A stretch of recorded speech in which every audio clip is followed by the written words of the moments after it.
Yeah, welcome to KJTV. Today we have our political analyst, Dr. Gerald Ondimu, and Dr. Charles Choti. Welcome. Thank you. Thank you. Thank you. Yeah, as a way to start, election in Kenya is on top gear. We had people submit their papers to IBC. Now they are candidates, and the breaking news is that the parliament has been dissolved. And now the campaigns have started. Now, with your understanding, now we have like 60 days to election. And the first question I want to know is about IBC. How much is IBC prepared? Now that the Chief Justice recently advised IBC that don't repeat the same mistakes of 2017, otherwise we will throw away the election. How much do you think IBC is prepared? Dr. Choti? I think to me, it appears that this time IBC looks a bit ready for the elections.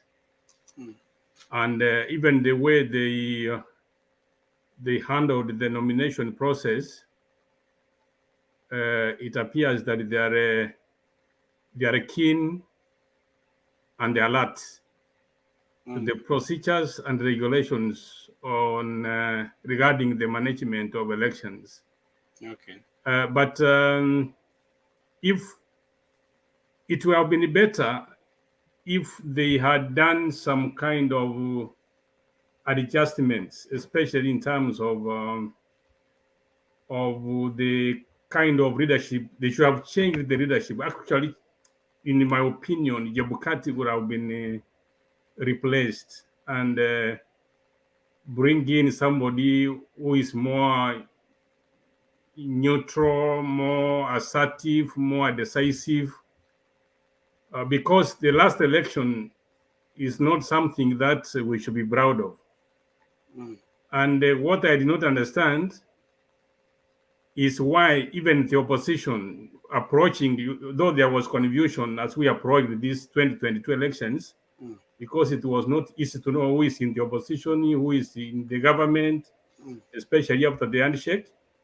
Okay. The opposition completely went quiet on the reforms that were meant to have made those changes in the Electoral Commission.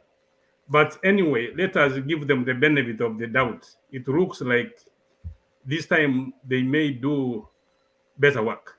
Let us be optimistic. Okay. Dr. Ondimu, what is your take? I concur with him to a certain level of extent, and we always point fingers to those we put in charge of elections. And you all know that elections are not easy. They are very emotive. And everybody wants to win, and not everybody will win in this case. And because of that, everybody tries to have some mischievous hand in handling an election, especially Kenyans. So as much as we want to frame this IAPC in not handling elections well, let's also stand up and look at ourselves in the mirror. Everybody, somewhere, everywhere in Kenya, they want to do some shortcuts somehow to win an election in an unfair way. And it's so hard for a body of 7 people to sit in all the 47,000 polling stations to make sure that everything is done according to the law. So I think Kenyans also need to look at themselves and start reflecting on holding themselves accountable before we start holding those in office accountable. So it starts from the very original single person at the polling station to start holding themselves accountable so that we can hold those in office accountable. So that's my take. I do agree with Dr. Choti as well. I wanted to add on to something that he never mentioned, but Kenyans must start holding themselves accountable as well. Are they prepared? I think they are more prepared because they have been their feet has been put in the fire, and they know that the judiciary, especially, could not just sit down and let them go. So I think they are better prepared. They know that they will be pointed at.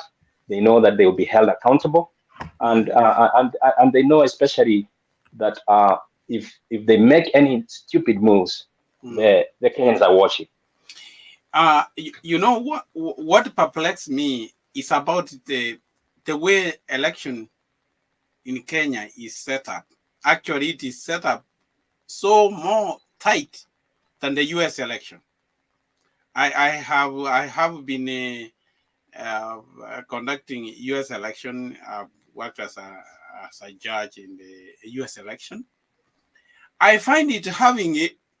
I mean, it's not so secure like the U.S. election. Remember, in the U.S., you cannot ask somebody for his ID.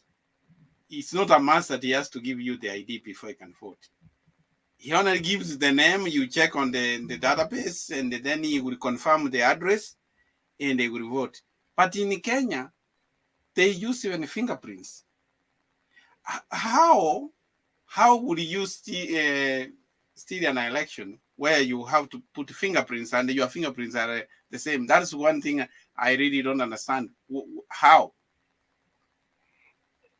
And that's why I said that Kenyans must start pointing fingers at themselves and not election officials, because everybody wants really to cut corners.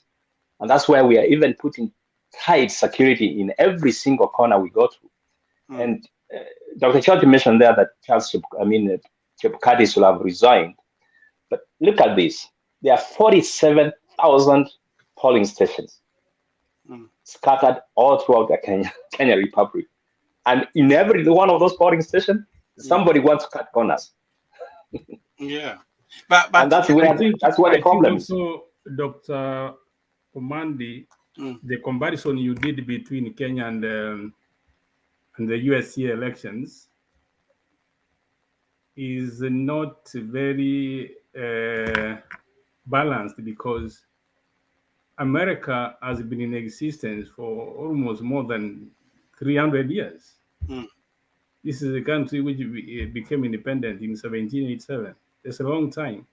And they have done these things for all these years. They have done reforms, they have evolved it, they have tested, and you know, this is a country which is scientifically run. They are very objective in what they do. They don't care about individuals. They focus on institutions. Yeah. So their structures, their institutions, their traditions. This is you can't compare to Kenya, where we seem to focus more on personalities and individuals, where people are coming from, where the individuals are coming from. We don't care about the structures and institutions. Even the political parties in Kenya. Political parties are not very well grounded in terms of structures, in terms of identity, in terms of ideology. These are just like individual, personal vehicles which are meant for political purposes, for elections, actually. That's why whenever an election comes to an end, you can't even easily identify who belongs to which party and who is not. Yeah, we have not developed the ideology. So, what Kenyans need, I think, we need to invest more on institutions and the structures. It's high time we moved away from individuals, from personalizing issues. Of course, politics is very competitive, and everyone wants to win, regardless of the way you do it. Okay. This is where the saying is that the end justifies the means. Yeah. And elections can be very, very chaotic and by nature, and that is what politics is all about. But I think it is high time Kenyans as a people, we reorganize our way of doing politics, especially elections. Okay. We should be let's transparent. Let's go to our next question now. And there was a number of candidates who have been barred from submitting papers due to lack of degrees, integrity, and many other issues. Some have accused IBC of unfairness. What's your take on that, Dr. Nim? Thank you again for that question. I was actually watching keenly. A few weeks ago, I was asking some of my friends whether the impeached guys are going to run for office, when especially I noticed that Songo was nominated by Wiper Party to run for office for governor in Mombasa. I was perplexed, especially when the nomination was coming from a former vice president who is a constitutional lawyer who understands the basic structures of our constitution that says that if you have been impeached, you cannot run for public office, not ever.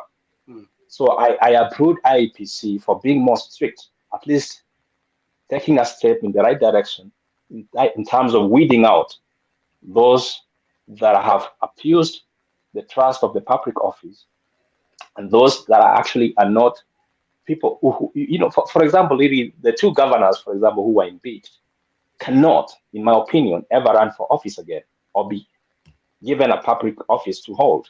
So my take is IEPC has taken a step forward in the right direction. And for the first time, I'm really very excited about this step they have taken. Okay. Well, Dr. Choti. I think I agree with Dr. Ondimu that this time I think IBC did their best to identify irregularities, or they were strict on ensuring that every candidate met the requirements, the nomination requirements. And this is what we are saying. This is a system we want to institutionalize. This is something that we should make to be more of a tradition. People should understand the law. And one problem we have is the rule of law in our country. We want laws to be implemented to the letter.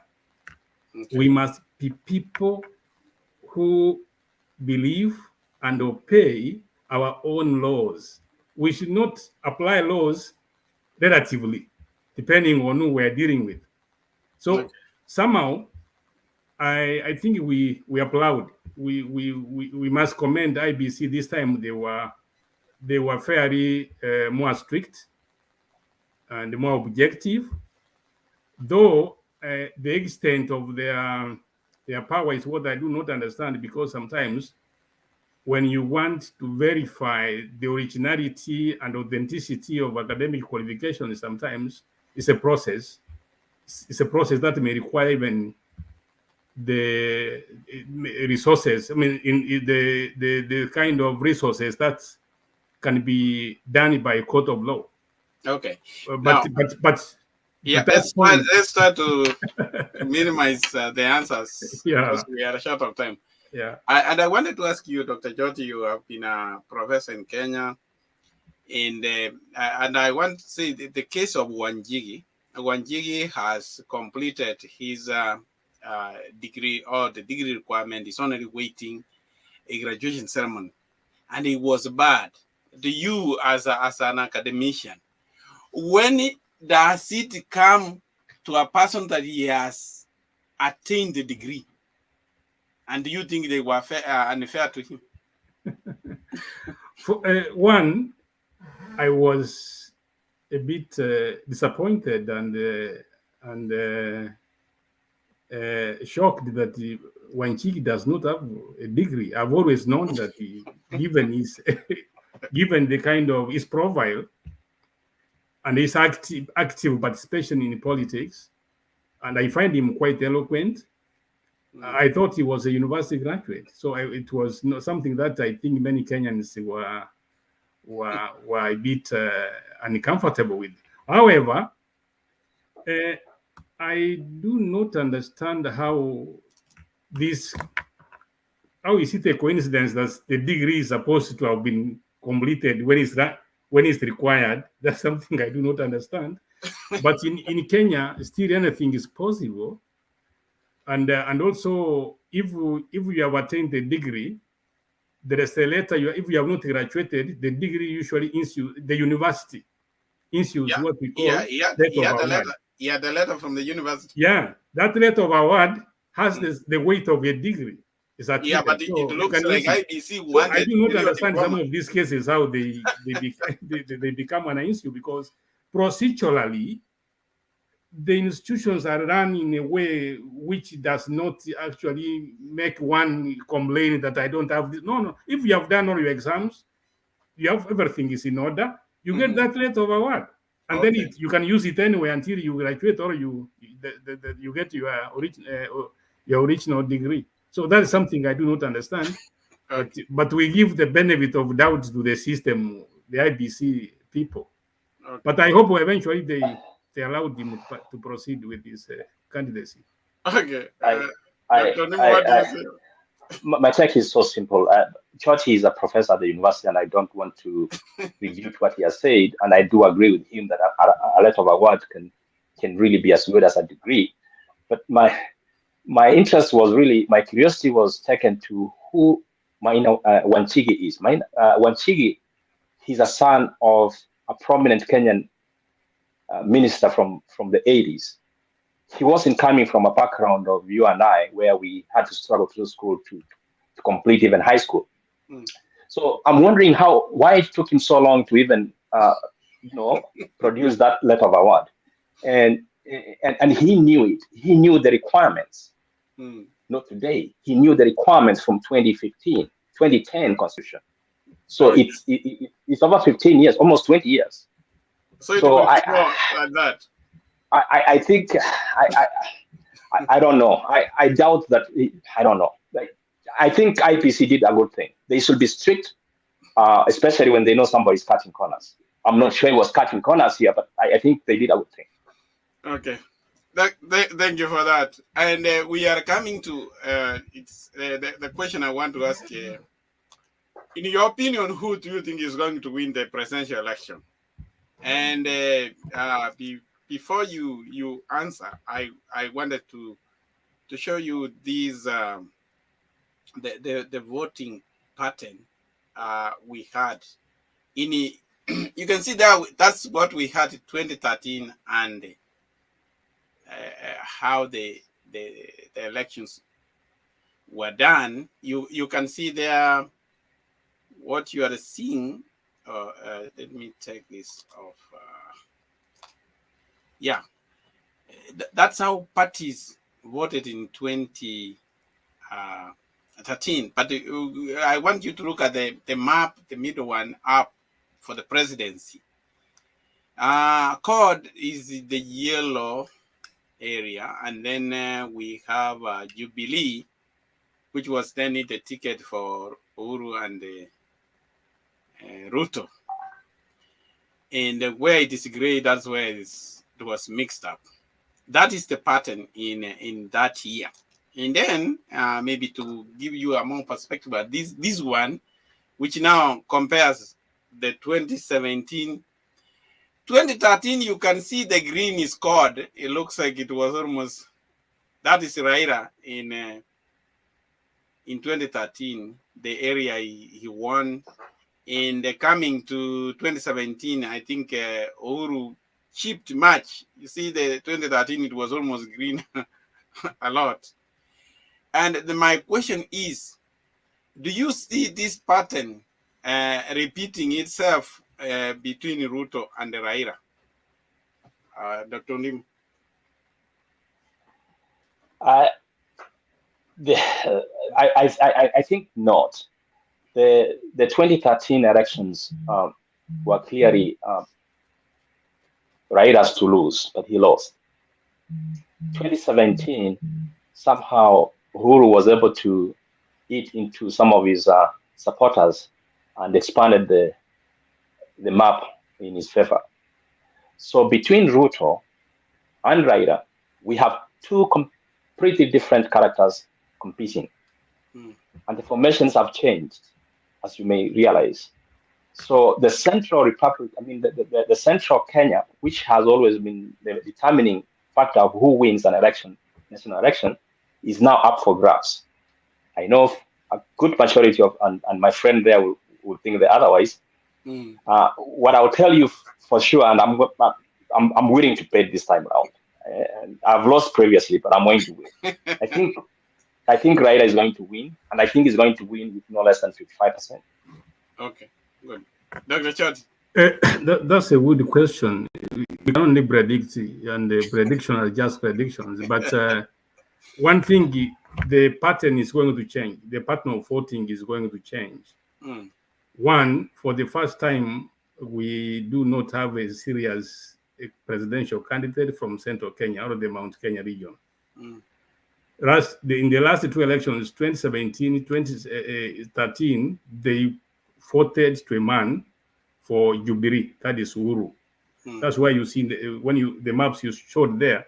Yeah. Uhuru is very dominant in that region, and the population. There's also the intensity of the population. There's a lot of voters in that region, almost more than 6 million voting block. At this time, the way I see it, I interact with a lot of people, especially the people I live with here in Washington, D.C. Most of the Kenyan immigrants here, almost 90% are from Mount Kenya region. And these people are very connected to their home, their home, and you know the nature of people from the Mount Kenya region. So I easily get the data I use is from them. For the last 2 years, I've been following how they analyze issues. To me, it appears that Mount Kenya region is likely to go to Ruto to a large extent, almost above 70%. That's my prediction. And that one makes him a very competitive candidate. There's a possibility, of course, either of them at the moment is like they're balanced. It can go either way. But if the Mount Kenya stands up to August, then I think Raila has every reason to worry. And also there is this economic message from UDA, a Kenya Kwanza group. The bottom up, it seems to resonate quite well, especially to the ordinary masses, to Mama Mboga, the border boys. The message resonates very well because it touches their imaginations. It seems to address their critical issues. It's more sensitive and alert to their situation. So I see that commotion. And also, at some point after the appointment of the running mates, people, we thought that Martha Karua has really come in. She may change things upside down in Mount Kenya region. But following what I've been doing in the last 2-3 weeks, if you recall, Ruto went there recently. Actually, a week and a half ago, he went back to Kirinyaga, especially Kirinyaga region county, and almost everyone in that region came out. The crowds were unusually higher than even the previous meetings. Okay. When you talk to people from there, most of them, the message we don't fear her. We don't. Okay, Dr. Choti, would you expand a little bit about this bottom up? What is really this bottom up? Explain it to a layman. How is it going to work? The bottom up is just a political language and more of an economic model, where especially it applies in America. Sometimes the Democratic Party embraces it. Bottom up means the grassroots, the smallest people, the poorest people, the masses. So how are you going to do it? That is, I understand what you mean, but how is Kenya Kwanza going to implement the bottom up? Bottom up as a concept, it applies. Let me give it just this kind of interpretation. Bottom up means before you make a decision or a policy, you do what we call grassroots consultation. Grassroots is where you want to understand exactly what the person down there understands. That's why if you see the approach. I'm just explaining what UDA is doing. It may not work or it can work. Let me say, for example, you see them before even they address rallies. Usually, you see them meeting people in halls, trying to explain it in a way. You want to focus the people at the grassroots, the common people, the ordinary people, the hustlers, and understand exactly what they need. For instance, let me say this. The bottom-up approach is an extension of devolution. You go to the county, resources have been... So already we are there in bottom-up. And then you go down to the locations, you go to the villages. But that's what we do. That's what the devolution does. You know, when Professor Choti stumbles to explain what bottom up is, it's very true. It's not existing. It doesn't exist. So when you see a professor who has taught in the university for many years try to explain something that he can't really explain it very well, it means it doesn't exist. Here is what I understand, even when he gives out the example of the United States. Yeah. The Democratic Party actually says middle class out. It's not bottom up. It's middle class. They focus on the middle class and they empower the middle class so that the funds that trickle down, which is the more like a Republican Party way of the economic model, it's the middle out where they focus on the middle class, who are the producers, to produce more so that there is more into the economy than it is what Professor Choti is saying is bottom up. Bottom up really is a slogan. I'll tell you, it's a catchy word, a slogan which does not make sense. I think if Kenya is really recent, if Kenya is recent too. Let me make a correction there. If you listen to Biden, you need to face the camera, Dr. Choti. We are not seeing you. You are being shy when you are. Let me say this. Yeah. This is a very simple thing. I don't, unless people refuse to understand it. Actually, in America, the reason why Biden speaks of bottom up, then middle, expanding the middle, it fits America's situation because America has a large, massive middle class. But in African economies, we are yet to have a substantial middle class. So what we're trying to, when these people, the UDAs talk about bottom up, they want emphasis, more resources toward the people, to the smaller people. And then once we empower our people economically, then they come to the middle class, because the goal is actually to have many people in the middle class, because once we have the middle class, then society can easily change. Professor Choti, as Dr. Ondimu said, we expect you, because you have been a professor, you have nurtured students who don't, and you make the concept understand. And we wanted you to put it in a very simple way so that we can understand. For sure, up to now, Professor, you have confused me. I'm not understanding. Let me give you an example, Dr. Omandi, of bottom up. Yeah. When you avail loans to farmers and make it easier and give them maybe at low interest rates, when you access resources to the poor people, improve infrastructure, roads, hospitals, education, and all those kind of, empower them so that they can easily grow their own economic enterprise. That is what we call the bottom up. That's the bottom up. With the Faulu Kenya Women Finance, Kasu kwa Vijana, those are they the same things you are trying to say? But now, actually, you are talking. How are you going to do it different? That's what the concept. The idea is you move more resources there, because in the past, what we have been doing actually in Kenya, resources are at the top. Usually, but then they are expected to drop down into the smallest people. But we are saying, let us now reverse. Most of our resources should go to the bottom, should go to where people are. That's what we are saying. Correct. And I agree with you. It is a simple idea, actually. Okay. And I agree with Dr. Choti, and that's why I'm saying that it's a catchy word, because the person who has been fighting for the empowerment of the local people is the Lieutenant, the Prime Minister Raila Odinga, for many years. That's what he has been doing. The devolution was actually his fight. He fought for it. On the contrary, his competitor was on the opposite. He wanted the Central Republic to be a centralized government. It's now he's jumping into that catchy word. If you look at what he does, just follow through what he does, and then you'll see exactly what he means, the opposite of what he's actually telling you. Because over the years, if you look at him during the run-up to the new constitution, he was on the other side. He refused completely to let go so that we can have counties. And he has been the vice president for the last, the deputy president for the last 10 years. We didn't see him anything. He never did anything bottom up.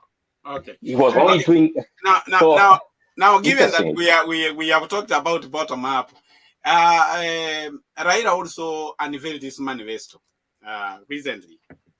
So there's an Azimio manifesto, and actually, some critics have come out saying that it's an ambitious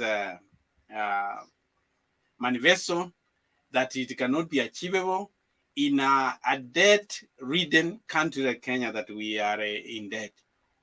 What can you say about that, Dr. Ondimu, about the Azimio manifesto? The Azimio manifesto is, I think they are shooting for the sun, which is a bridge too far, in my opinion. I do support some of their policies, and I want to be very objective here. The fact that they are over-promising, they might not achieve all those. They have over-promised, and we don't want to create what we call a state capture where people are dependent on the state. I think they went a little bit too far, in my opinion. I think what we need in Kenya is to empower the Kenyans. Kenyans are very ingenious people. Kenyans work hard. I think what Kenyans need is not just handouts. They also need opportunities to work for themselves, in my opinion. I think that's what they need. Why Kenyans are now being captured by being told, hey, we will provide you with this, we'll provide you with that. We need to know, where is this money coming from? Because there has to be a source where the money will come from. While I support their candidacy, I do disagree in the approach they're giving it. They cannot just promise and promise and promise about giving without telling us where it's coming from. I know the Prime Minister said that he has been in government and he knows where the money is. But those of us who are also in economics, we do know that money cannot be sitting somewhere that has been waiting for him to grab it and bring it to the people. There has to be some shape of production so that people can be given that opportunity to produce. Because an economy that cannot expand to that level, where there is enough money to be given to others, because he has to take it from somewhere to give it to somebody else. So I believe they are over-promising. And delivery might be a little challenging. And I'm being very objective here. Thank you. What do you say, Dr. Choti? I agree with Ondimu.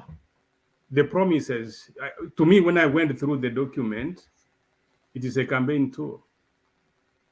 It's not practical. It cannot be implemented the way it is. Actually, the budgetary demands will almost be double what we have at the moment, if not triple. So, and then you ask them. Now, gentlemen, and I know we have talked about this. I want you to look at this graph. This is the GDP of Kenya. The GDP of Kenya from 1990, I think, all the way up to 2000. You can see where we started. At least the GDP of Kenya now, by 2022, actually, we are one of the greatest GDP. We are at 109 billion US dollars.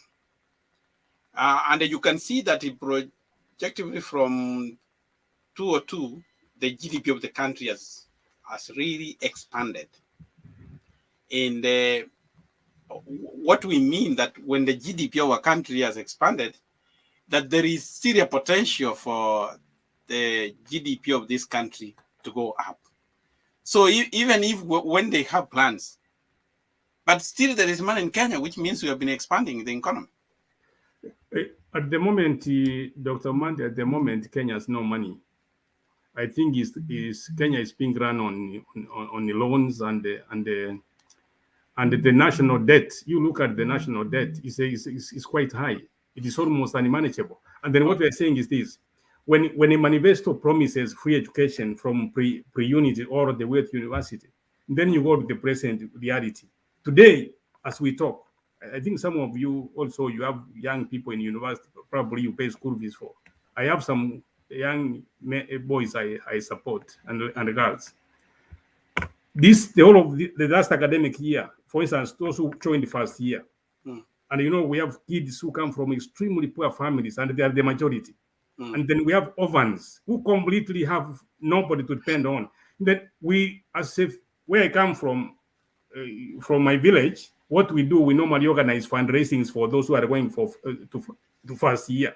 Once they set in, they apply for the loans. There's a program, a running program, a government running program.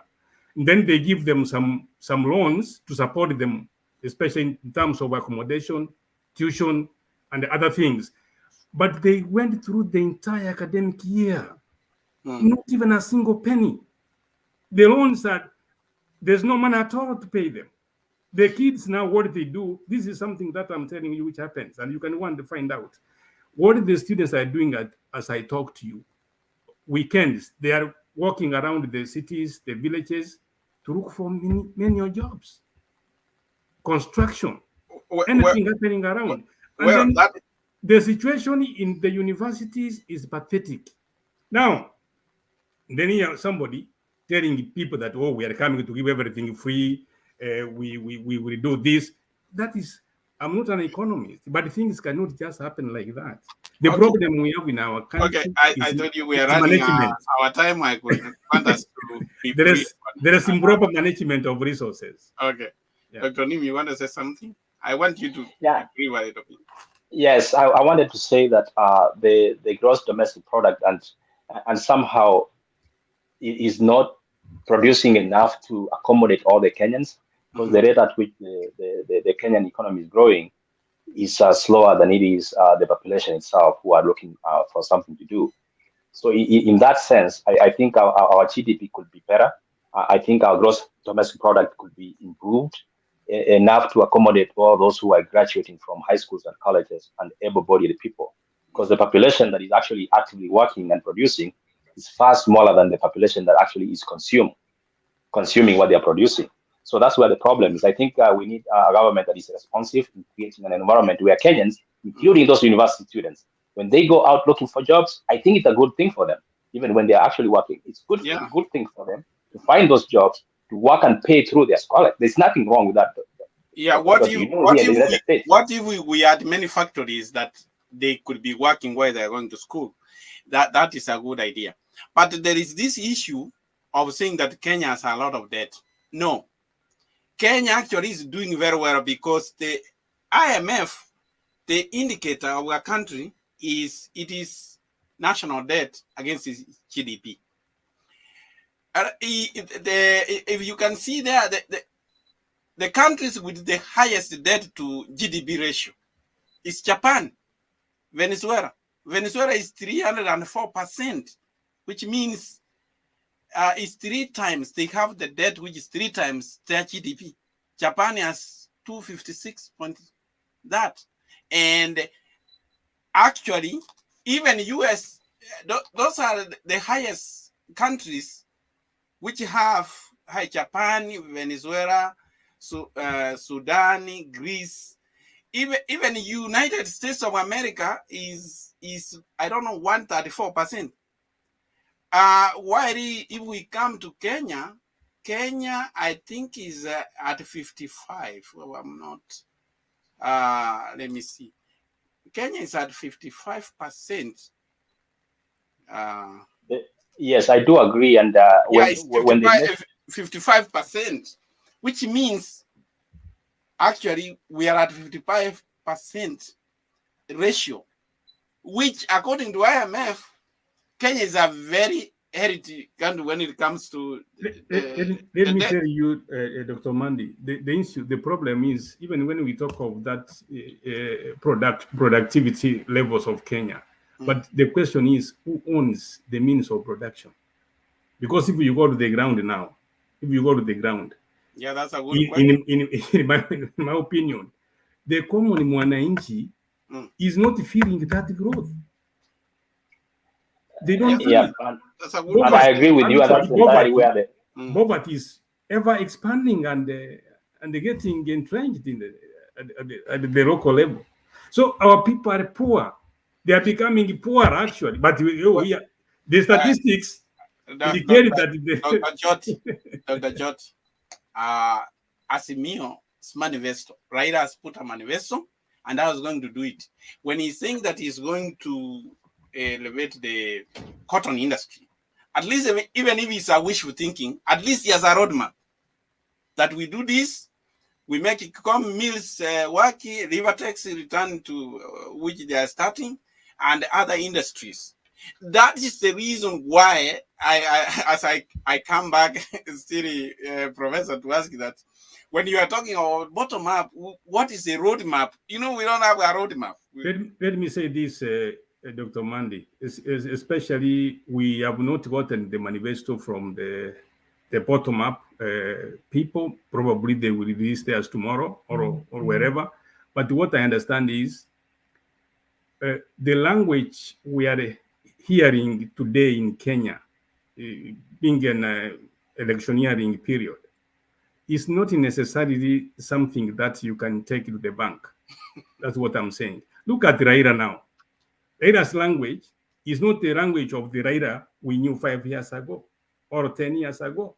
This is a Raila who is being coordinated and patronized by the outgoing president, by the former son of the other president, Gideon Moi. And these two people, you know where their interests are. These are the families who own almost more than a quarter of the national resources. And their problem with Raila has been historical. Actually, Raila has spent almost 3/4 of his age fighting the systems which were put in place and perpetuated by the two families. And for them now, when you see them releasing Raila toward the State House and holding the rope on his neck, you become suspect. So let me. That's a very because now very good. Let me tell you, this is something most people don't see. Maybe a historian like me and somebody who is politically alert can see that Raila is no longer the reformer. You have a compromised candidate whose major priority now is just to sleep in the State House. To make I completely disagree. In terms of performance, ideologically, let me say this: ideologically, Raila has nothing to offer at the moment. I don't know what's coming, what will be in the future, but as of now, he's a compromised person. Even the language he talks, even when you see him walk these days, is not the confidence. So let me cut you there for a moment. Let me cut you there for a moment here, Dr. Choti. Yeah. And bring you to, or remind you, because I know you are very alert to politics and you've been doing it for much longer than I have. I want you to remember back to 1997 when Raila was able to join the late President Moi's Kanu.